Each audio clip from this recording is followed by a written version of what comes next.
Talk about prime real estate.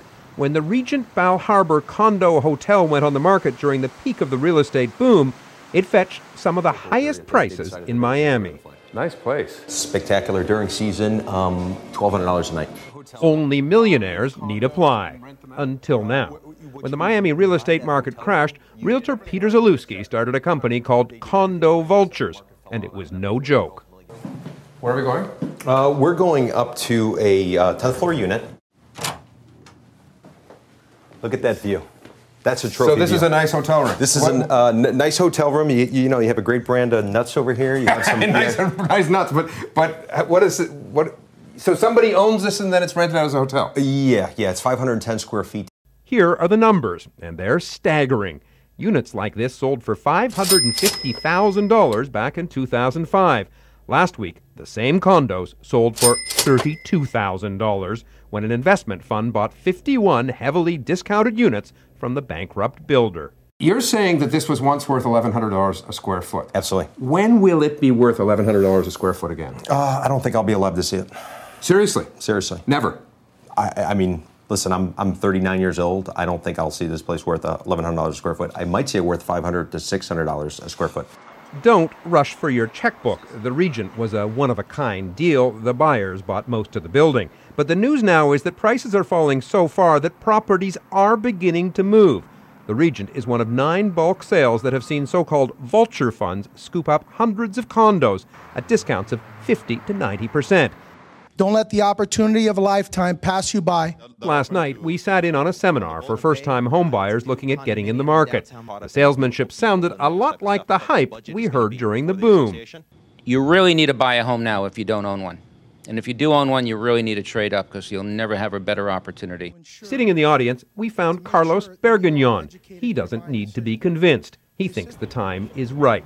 Carlos is just grateful that he and his wife resisted buying during the boom. I've got to believe that you and your wife sit there and say something like, wow, who knew that we were so smart? Yeah.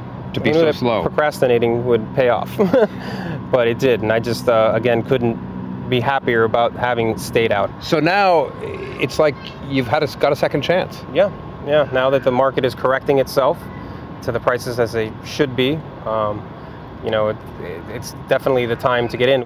Others seem to share that view. After 4 years, the real estate market is showing early signs of recovery. At the height of the market in 2005, 21,000 homes were sold here. Last year, just 9,000. This year, sales are on track to hit 12,500. How much more time do you think it will be before we really hit bottom here? Well, I think here in Miami, we're looking at least the middle of next year, middle of 2010. Another year? Oh, yeah, absolutely. That is Jack McCabe, one of the leading housing analysts in South Florida. We talked about in 2005 that someday we were going to see blood in the streets in Miami. That was at a time when people were camping out 2 nights to buy as many condo units as they could. Well, that blood in the streets is starting to flow now, and it's pretty ugly. 2005, when it seemed like everyone wanted a piece of the action, and condo flippers were making fortunes overnight. How quickly times change. Take a look at Icon Brickell with its oh-so-playful design, built in the heart of downtown Miami at the tail end of the boom. This building here is one of the legacies of the boom, Icon Brickell.